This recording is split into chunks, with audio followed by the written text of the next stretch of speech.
Assalamualaikum, salam sejahtera, salam satu Malaysia kepada anda penonton Sembang Selatan. Kembali lagi bersama saya yang akan menemani anda, Amir Ashar Maslan, dan rakan seperjuangan saya yang cantik manis. Kembali ni, saya Zarin Hassan juga menemani lelaki cukup kacak di sebelah saya ni. Terima kasih, Alhamdulillah. Dan semestinya kita berwajah baru. Dengan tajaan daripada K Bridal Collection yang meraja set baru Sembang Selatan ini. Nampak cantik, nampak segar dengan hiasan bunga kuning dan bunga di sebelah saya. Sangat, orang kata sangat cantik, Alhamdulillah. Menaikkan lagi seri lah dalam program Sembang Selatan pada hari ini. Okey, apa pun pastikan anda terus setia bersama kami sehinggalah ke penghujung rancangan nanti. Banyak yang ingin dikongsikan bersama. Betul. Dan macam biasa, walaupun set berubah, tapi intisari dalam Sembang Selatan masih terkekal sama, iaitu kita akan berkongsikan tentang info-info menarik di negeri Johor, tempat-tempat menarik, dan seterusnya kita ada lagi mix and match bersama Zulaikha Zakaria yang akan membawa anda ke butik-butik yang menjual pelbagai pakaian-pakaian yang menarik dan dengan sangat harga murah, yang sangat berpatutan. Betul. Okey, dan tambah lagi yang mana kita akan bersama dengan tetamu undangan untuk segmen Temu Bual. Betul. Jadi, dan macam biasa untuk segmen pertama, Sari nak terus? Ada kata panas. Sekarang kenapa? Dia kata kemarau, cuaca kering, macam-macam lah. Okey, apa pun yang mana Malaysia tidak dilanda kemarau, ya. Yang mana sebaliknya sedang mengalami cuaca panas. Ini bukan kata saya, bukan kata Amir, tapi kata Timbalan Ketua Pengarah Strategi dan Teknikal Jabatan Meteorologi Malaysia, JMM, Dr. Rosaidi Cik Abbas.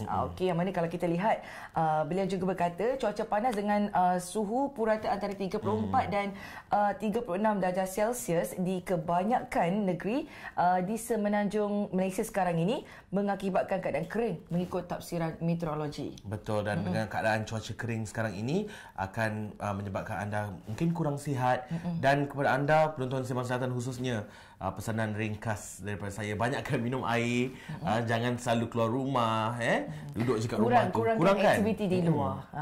Betul, sebab cuaca sekarang dengan tak elok, dia senang kita nak dapatkan penyakit tu. Apapun, kalau rasa tak badan rasa tak sihat, cepat jumpa doktor. Betul, jangan biarkan sampai ianya melarat, betul tak? Okey, itu dia mengenai keadaan cuaca yang berlaku di negara kita. Dan kalau kita lihat, inilah dia yang mana segmen yang dinanti-nantikan. Apa dia tu, Mi? Segmen Slang Johor, iaitu Kamus Johor, yang kita akan berkongsikan selangar atau orang kata logat orang Johor ni sendiri. Dan untuk kali ini, segmen Kamus Johor, kita akan berkongsikan beberapa ayat dan semuanya bermula dengan huruf K. Wow, apa yang eksklusifnya, Mei? Yang tentunya bukan Datuk K. Okay? Dan ayat perkataan pertama yang kita kongsikan iaitu kolah. Kolah. Okay, kolah tu apa? Saya rasa tempat macam pengisian air kot.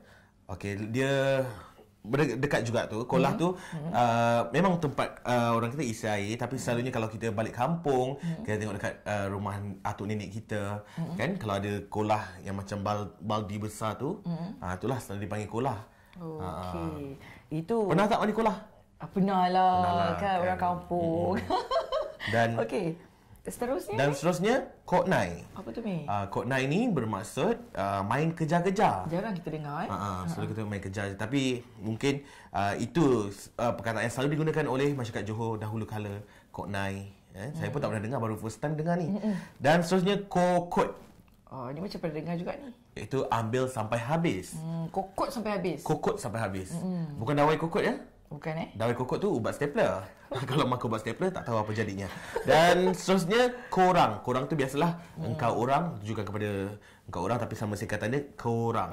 Bukannya Amin suka cakap kurang. Macam biasalah, kita orang Johor, anak jatuh Johor, betul tak? Dan akhir sekali, kosi. Kosi merujuk kepada kerusi yang disingkatkan menjadi kosi.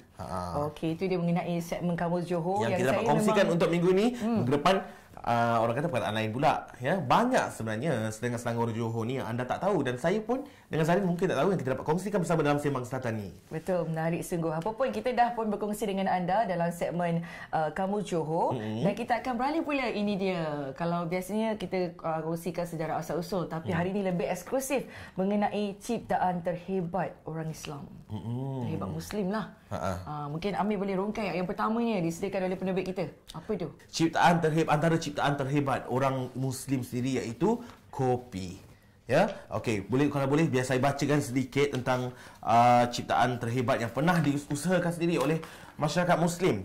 Menurut rekod sejarah dalam tahun 1400-an, ya, kopi menjadi minuman yang sangat popular dalam kalangan umat Islam di Yaman yang terletak di selatan semenanjung Arab, dan legenda ini bermula apabila seorang gembala menyedari bahawa kambingnya menjadi sangat bertenaga dan resah apabila memakan biji kopi dari sebatang pokok. Dan penggembala itu memberanikan dirinya untuk merasai bahan itu, dan ternyata ia memberi rangsangan tenaga yang luar biasa. Wow. Dan lama-kelamaan tradisi memanggang biji kopi dan merendamkannya dalam air untuk menghasilkan minuman berkuasa itu telah wujud, dan hasilnya minuman kopi telah dilahirkan. Itulah antara sejarah awal pengenalan kopi itu kepada umat manusia, umat Islam. Dan kalau orang kata kalau dia tak cuba, kalau tak berani mencuba, maknanya dia tak tahu. Tak tahu hasilnya. Kesan rangsangan daripada kopi itu sendiri. Betul tak? Wow, rasa macam tak percaya. Sangat hebat. Ciptaan terhebat Muslim kopi dari asalnya Betul lah. Sebab tu kalau kita tak nak ngantuk, semua minum kopi untuk rangsangan supaya menyegarkan mata kita. Okey, kalau tadi Abi dah kongsikan dengan anda penonton Sembang Selatan kopi, dan seterusnya Zarin mungkin boleh kongsikan seterusnya. Suka ambil gambar? Suka. Ini dia kita nak kongsikan kamera. Alright. Yang mana ingin saya kongsikan apabila Ibnu Al-Haytham diletakkan di bawah tahanan rumah oleh Fatimid, pemerintah Al-Hakim, beliau mempunyai masa dan keupayaan untuk mengkaji kerja-kerja bagaimana cahaya berfungsi. Okey, jadi sebahagian besar kajiannya itu memberi tumpuan kepada bagaimana lubang kamera berfungsi. Jadi Ibnu Al-Haytham ni adalah saintis pertama yang mana menyedari bahawa apabila lubang kecil ditebuk pada kotak tahan cahaya, sinaran cahaya dari luar ni akan melalui lubang itu hingga ke dinding kotak itu. Dan apapun bila sedar bahawa makin kecil lubang itu maka lebih jelas imejnya, dan ini membolehkan beliau membangunkan sebuah kamera yang boleh menangkap imej yang jelas. Itulah dia. Jadi itulah sedikit sejarah tentang kamera yang telah diasaskan dalam sejarah Muslim, sejarah Islam ni, iaitu oleh Ibnu Al-Haytham. Nama dia kan memang cukup eksklusif lah. Jadi kata orang tu, tanpa penyelidikan bagaimana cahaya bergerak melalui lubang itu, mekanisme moden yang ada dalam kamera hari ini tidak akan wujud. Dan itu serba sedikit untuk info tentang sejarah Islam untuk anda penonton Sembang Selatan khususnya. Dan seterusnya kita beralih kepada sejarah nama-nama, kali ini nama kampung-kampung di Johor, dan kita dimulakan dengan Zarin. Saya pula. Tadi saya. Gila lah ni Okeylah, ini dia namanya. Ni Gelang Patah ke Gelang Patah ni? Gelang Patah. Gelang Patah Gelang kat Singapura. Gelang Singapura Okey, ini dia mengenai sejarah nama-nama kampung di Johor. Nama ini Gelang Patah, Johor Bahru. Dan namanya asalnya ialah Galang Patah. Galang Patah iaitu nama yang diberikan oleh Menteri Besar Johor pertama, itu Datuk Jaafar Mohamad. Dan menurut cerita yang disampaikan oleh Lieutenant General Datuk Jaafar On kepada Yayasan Warisan Johor, iaitu sewaktu Datuk Jaafar ketika itu Menteri Besar lah, bersama isteri dan rombongannya mengemudi sampan dengan menggunakan galang panjang ke beberapa kawasan untuk membuka pertempatan baru, tiba di satu kawasan galang yang digunakan itu patah.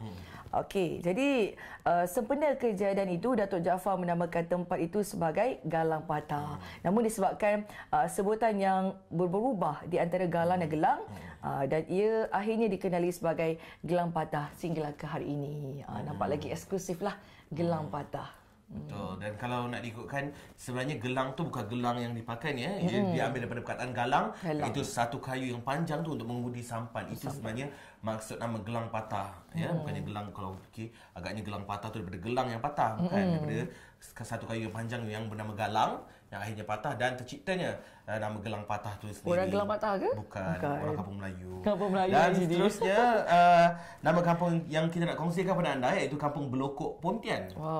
Kenapa namanya Belokok? Baiklah, kampung ini diasaskan sendiri oleh Tahis Keruk, iaitu nama ketua kampung pertama. Nama Belokok diberikan kepada kampung ini sebenarnya nama ikan jemudak atau lebih dikenali sebagai ikan belokok oleh penduduk tempatan. Dan pada ketika itu, sungai berhampiran kampung berkenaan iaitu Sungai Pulai dikatakan terdapat banyak ikan belokok. Dan apabila kampung berkenaan dibuka, Tahis Keruk memutuskan untuk menamakan kampung itu sebagai Kampung Belokok disebabkan terlalu banyak ikan belokok yang terdapat di kampung itu. sejarah ni Tapi apa pun saya pun tak tahu sebenarnya ikan belokok, ikan jemudak tak pernah dengar. Mungkin belum jumpa lagi ya. Ikan jemudak tak apa, nanti kita boleh search tentang ikan jemudak ataupun ikan belokok nanti. Okey. Dan selesai sudah sejarah nama-nama kampung di Johor. Sikit sebanyak memberi pengetahuan kepada anda semua. Baiklah, itu sahaja yang boleh kita kongsikan dalam segmen pertama ni, iaitu nama sejarah kampung, nama orang kata sejarah Muslim menciptakan pelbagai benda seperti kamera dan kopi, dan juga yang pertama tadi kita segmen Kamus Johor. Ya, betul, segmen Kamus Johor. Dan pada minggu hadapan juga kita akan kongsikan info yang menarik yang lain untuk tatapan anda khas penonton Sembang Selatan. Dan selepas ini, Zarin? Okey, yang mana kita akan bersama dengan tetamu jemputan kita, iaitu bersama dengan pengarah program, iaitu Cik Nur Faizah Fazal, yang mana juga merangkap Timbalan Presiden Majlis Perwakilan Mahasiswa Universiti Teknologi Malaysia. Jadi kalau nak tahu yang akan membincangkan tentang RM1 One Nation. Dan kalau anda nak tahu apa itu RM1 One Nation, kita akan kembali lagi selepas ini.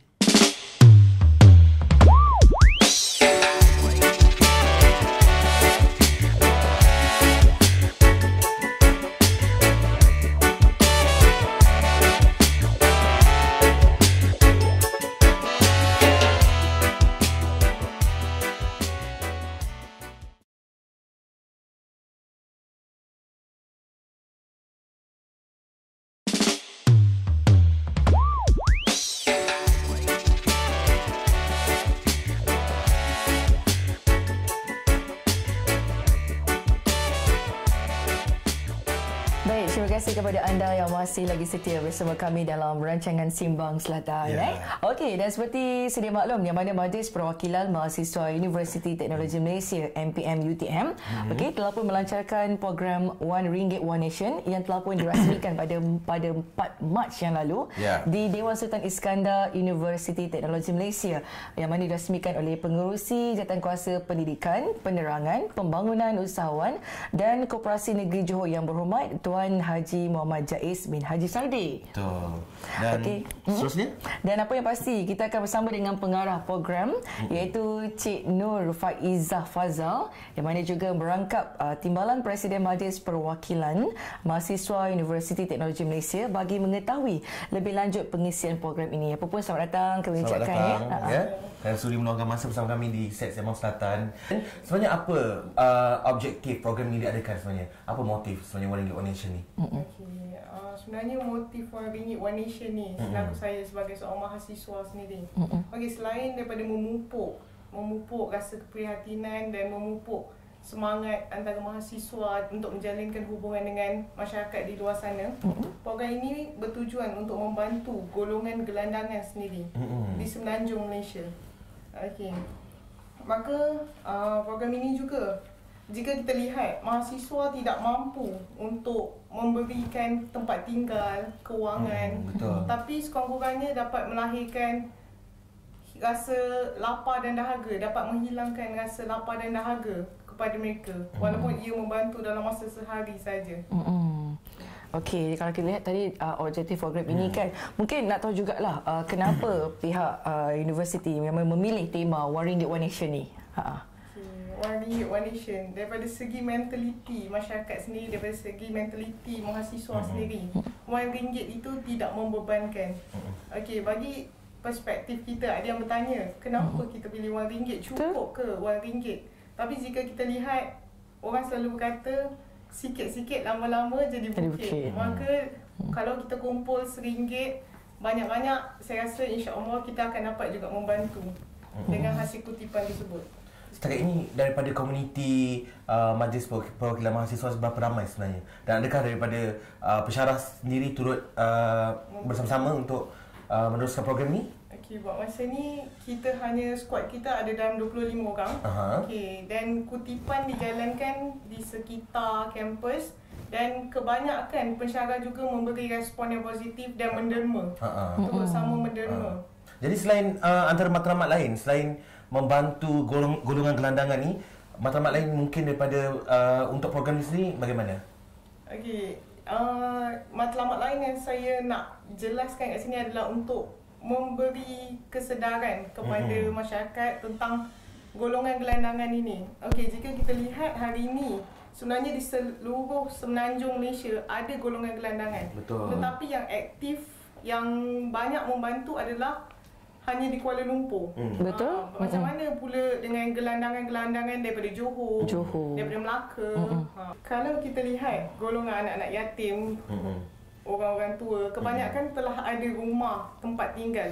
Tapi golongan gelandangan adalah salah satu golongan yang terpinggir, yang masyarakat seringkali tidak akan pandang walaupun kita lalu jalan yang sama, tetapi kadang-kadang kita hanya pandang dan tidak mampu untuk berbuat apa-apa. Jadi hari ini kami akan keluar sebagai seorang mahasiswa untuk tunjuk bahawa mahasiswa begitu cakna dengan setiap golongan masyarakat. Prihatin. Begitu prihatin. Di Johor sendiri, bagaimana dengan sasaran golongan gelandangan? Dah ada spot masing-masing ke yang gelandangan berada di mana semua? Okey. Atau hanya ada satu tempat je you fokuskan? Okey, atas kajian yang kami laksanakan, terdapat juga di beberapa daerah golongan gelandangan, tetapi kami memfokus kepada Johor Bahru kerana golongan gelandangan tertumpu di situ. Jika di Batu Pahat ada juga, tetapi daripada satu lorong ke satu lorong mengambil masa untuk mencari mereka. Betul. Jadi kita fokus kepada yang mana tertumpu Di kawasan Bandaraya khususnya lah. Okey. Bagaimana kalau masyarakat setempat nak membantu golongan ni?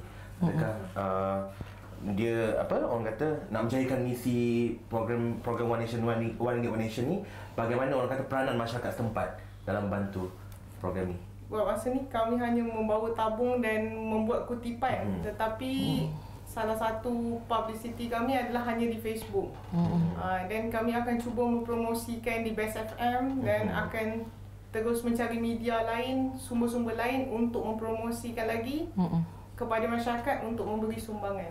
Disebabkan program ini salah satu program yang boleh dikatakan last minute, dalam kurang daripada sebulan. Perancangan tu kurang. Okey. Sebulan. Jadi saya rasa cara terbaik adalah dengan mungkin kami sendiri akan cuba mendapatkan media yang lebih banyak untuk dapat dihebarkan kepada masyarakat, dan kami akan letak nombor akaun Majlis Perwakilan. So sebarang pertanyaan, sebarang sumbangan bolehlah disalurkan terus. Disalurkan terus dan bolehlah berhubung dengan orang yang terlibat. Kalau kita dengar One Ringgit One Nation, tentunya melibatkan wang ringgit, betul tak? Dan bagaimana betul kalau masyarakat luar nak menyumbangkan dari segi pakaian, barangan dan sebagainya, mungkin boleh ke atau hanya tumpu pada wang ringgit sahaja? Okey, buat masa ni kami menerima segala jenis sumbangan, dan baru-baru ni kami baru menerima 150 t-shirt untuk didermakan. Okey, One Ringgit One Nation setakat logo yang kami gunakan sebagai simbolik. Tetapi sebarang keperluan atau sumbangan lain akan kami terima, kerana konsep kami, apa yang kami terima itu yang akan kami dermakan. Okey, jadi memang maknanya kalau yang diberi itu menerimalah dengan seadanya lah kan. Tak boleh bumi kata tak boleh lah apa, tapi terimalah Okey, apa pun kalau kita lihat sekiranya sumbangan ini telah pun mencapai sasaran bagaimanakah sumbangan ini akan diberikan kepada golongan gelandangan, mungkin kata cik tadi mungkin di sekitar Johor Bahru? Okey, konsep yang kami gunakan adalah dengan kutipan. Hasil daripada kutipan akan kami agihkan mengikut negeri dan berapa bilangan gelandangan, dan kami akan memasak untuk mereka. Memasak turun sama-sama, memasak dan mengagihkan kepada mereka. Pasal kita tahu konsep golongan gelandangan sentiasa lapar dan dahaga. Jadi kami menggunakan pendekatan tersebut. Tetapi sekiranya kewangan melebihi, sumbangan-sumbangan tersebut akan disalurkan kepada chariti-chariti yang sentiasa membuat amal, seperti di Kuala Lumpur Soup Kitchen dan beberapa tim lain. Saya difahamkan program ini sudah berjalan atau tak? Kutipan sudah berjalan. Jadi belum lagi dibahagikan kepada orang yang memerlukan lah. Belum lagi. Dan sekiranya sumbangan ini dah mencapai sasarannya, jadi bagaimana sumbangan ini nak diberikan kepada golongan gelandangan tu nanti? Maksudnya you dah setkan satu tarikh ke atau bagaimana untuk mengumpulkan semua gelandangan? Okey, target program ini akan berlangsung pada 27 Mac sehingga ke 2 April. Kita akan buat siri jelajah dan kita akan turun daripada satu negeri ke satu negeri dan akan turun pada tengah malamnya. Buat masa ni kita dah dapat sambutan baik dan mungkin di setengah negeri akan ada YB senator dan ketua-ketua wanita yang akan turut sama turun dan membantu. Jadi kita akan buat pengagihan di situ. Jadi sebelum ni pernah ke buat program yang berkaitan dengan gelandangan daripada Majlis Perwakilan Mahasiswa sendiri? Buat masa ni kami hanya terlibat sama. Tapi kami tidak menganjurkan. Tak menganjurkan. As a volunteers. Jadi bagaimana tu kalau berjumpa dengan gelandangan, menyelami perasaan mereka? Sedih tak? Saya dapat rasa agak sedih. Apa yang dilalui oleh mereka sebenarnya? Kebanyakan hasil daripada kajian dan survey yang kami terima, kebanyakan golongan gelandangan ini bukannya dilahirkan sebagai gelandangan, tetapi ada yang daripada masalah keluarga, ada yang daripada masalah tak cukup income semasa bekerja dan buat mereka stres dan memilih jalan tersebut. Wah, satu kata orang tu kisah yang tersendiri, betul tak? Kata orang tu misi One Ringgit One Nation ni memang satu memang perlu dilaksanakan lah untuk membantu insan-insan yang memerlukan. Jadi mungkin ada lagi Cik Nur tambah yang mana apakah saluran media maklumat berkenaan program ini yang dapat diikuti oleh masyarakat yang nak mengetahui lebih jelas tentang program ini, mungkin di ruangan Facebook ke, di Twitter dan sebagainya. Buat masa ni kami dah buat hashtag atau grup Twitter iaitu One Ringgit One Nation. Selain tu medium yang terbaik yang kami baru buka akaun iaitu One Ringgit One Nation Facebook Live. So kat situ juga kami dah dapat 2-3 inbox, personal inbox untuk menyalurkan bantuan. Jadi kami merasakan buat masa ni dengan Facebook tu kami akan kekal dan akan terus mendapatkan sambutan. Jadi kalau macam nak tahu apa nama dia apa tadi? Kalau dia www.facebook.com/One Ringgit One Nation. One Ringgit One Nation Dan nampaknya itu sahaja yang boleh kita kongsikan bersama anda tentang One Ringgit One Nation. Dan kepada anda kalau yang hendak orang kata menderma, bolehlah dengan cara bagaimana tadi? Boleh Facebook Live dan like dan terus orang kata boleh menderma di situ, ada nombor akaun semua kan, betul tak? Ada nombor. Tapi kalau macam tak melalui Facebook ataupun nak jenis secara terus, bagaimana pula? Okey. Melalui kami akan ada edarkan flyers dalam masa terdekat ni, akan flyers ke mana-mana dan kita akan buat gerakan, squad kami akan bergerak daripada Johor sampai ke Kuala Lumpur untuk berhenti ke tol-tol dan perhentian-perhentian. Jadi saya rasa dekat flyers kami akan kami paparkan sekali nombor akaun dan nombor ada kontak. target tersendiri tak? Ada target tersendiri ke untuk derma ni? Mungkin nak kutipan dia mungkin ada ada letakkan sebarang target? Okey, target kami memang tak fokus kepada target kerana apa yang kami kutip sebanyak mana itulah yang akan kami gunakan. Baiklah, mungkin akhir sekali Cik Faizah ada harapan yang disampaikan untuk penonton Sembang Selatan. Okey, harapan saya adalah dengan adanya gerakan-gerakan kami, dengan adanya jelajah yang kami lakukan ini dapat membuka mata masyarakat untuk lebih prihatin kepada golongan yang terpinggir di dalam masyarakat kita sendiri. Dan segala bantuan amatlah dialu-alukan atas dasar keikhlasan.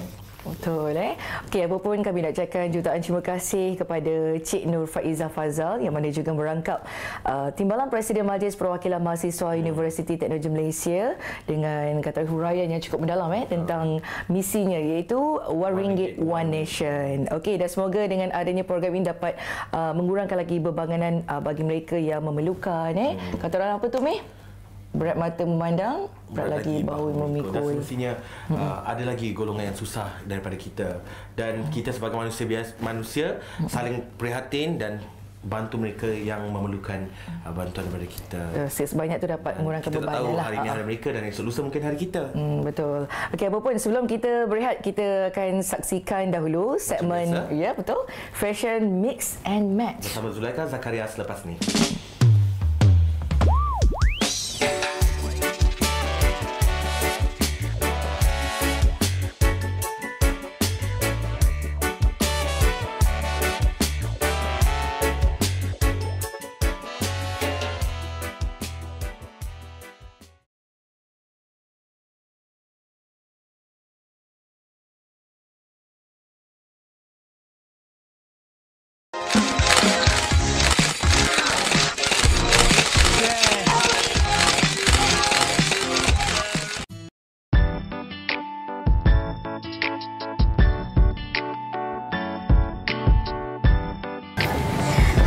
bersama saya Ika dalam segmen Mix and Match dan hari ini saya berada di Pasar Borong Pandan, Johor Bahru dekat butik Cottonista dan hari ini kita akan bersama dengan pemilik butik ini untuk kita dapatkan Mix and Match sesuai padan yang sesuai mengikut cita rasa anda, juga boleh mengikut tema yang mungkin anda pilih. Dan dekat dalam butik ini pelbagai baju yang cantik, kita ada blouse, kita ada skirt, kita ada tudung dan hari ini baju yang saya pakai ni yang cantik ni ala-ala macam baju Jepun ni merupakan tajaan daripada butik ini sendiri iaitu Cottonista dan tudung ni pun sama saya pakai daripada butik ini. Jadi kepada anda yang nak dapatkan pilihan anda, datang beramai-ramai dekat Pasar Borong Pandan dekat butik Cottonista dan jom kita bersama dengan pemilik butik ini untuk segmen Mix and Match untuk episod kali ini. Jom.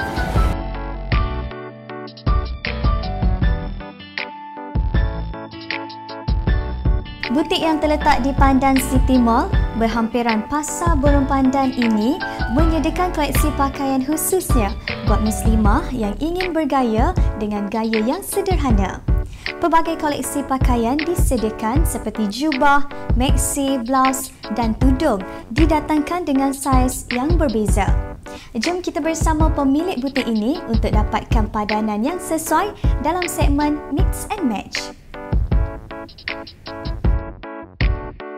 Nama saya Haza, pemilik kepada kedai Cottonista yang beroperasi di Lot G8, Pandan City Mall, berhampiran dengan Pasar Borong Pandan. Kita ada jual jubah, maxi, and most of it adalah blouse, especially untuk orang-orang yang besar. Pada blouse dan jubah-jubah, Cottonista ada jual shawl, tudung bawal, skirt, seluar dan ada tunik terendah RM20 sehingga ke paling tinggi rasa dalam RM250. Perbezaan kedai saya dengan kedai yang lain, orang di luar sana boleh datang walaupun ada masalah dengan pemilihan saiz baju. So kita kat sini ada sampai saiz 4XL dan ada pelbagai warna. Dan itu juga ada baju iaitu tunik, iaitu jubah yang lain daripada yang lain tapi berasaskan cotton. Bagi mereka di luar sana yang mempunyai masalah untuk mencari saiz baju mengikut ukuran badan masing-masing, so bolehlah datang ke kedai kami kerana dekat sini kita ada sampai saiz 4XL dan ada pilihan jubah yang lain daripada yang lain dengan harga yang berpatutan lah.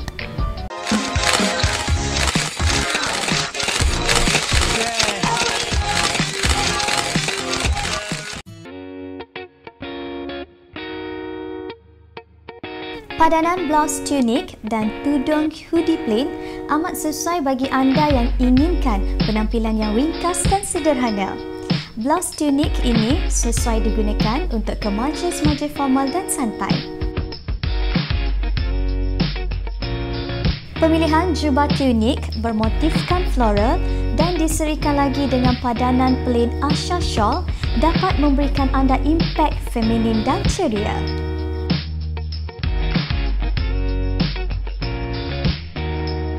Pemakaian jubah Rumaisha dengan penggunaan rona warna yang cerah iaitu warna merah amat sesuai bagi anda yang inginkan penampilan yang segar dan berani. Ia juga sesuai digunakan ke majlis-majlis formal. Padanan yang terakhir, pemilik memilih jubah Rumaisha bermotifkan floral amat sesuai bagi anda yang ingin menampilkan penampilan yang sederhana dan sesuai digayakan ke majlis-majlis kerajaan. Kepada anda yang inginkan kepelbagaian dalam pemakaian jubah, anda boleh dapatkan di butik Cottonista yang terletak di Pandan Uptown Johor dengan harga yang sangat berpatutan dan anda juga boleh dapatkan pelbagai saiz di sini dari saiz S sehingga ke 4XL. Jumpa lagi untuk episod seterusnya. Mix and Match, make it yours.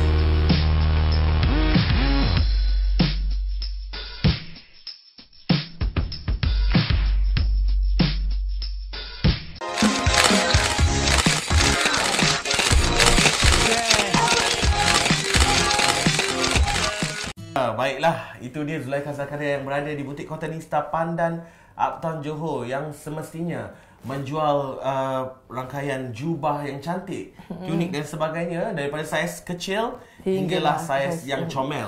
Comel okey, apa pun dengan harga yang sangat-sangat berpatutan. Betul. Pada musliman di luar sana ingin mencarikan pakaian yang ranggi dan sesuai untuk ke mana saja, bolehlah singgah ke butik Cottonista di Pandan Uptown Johor.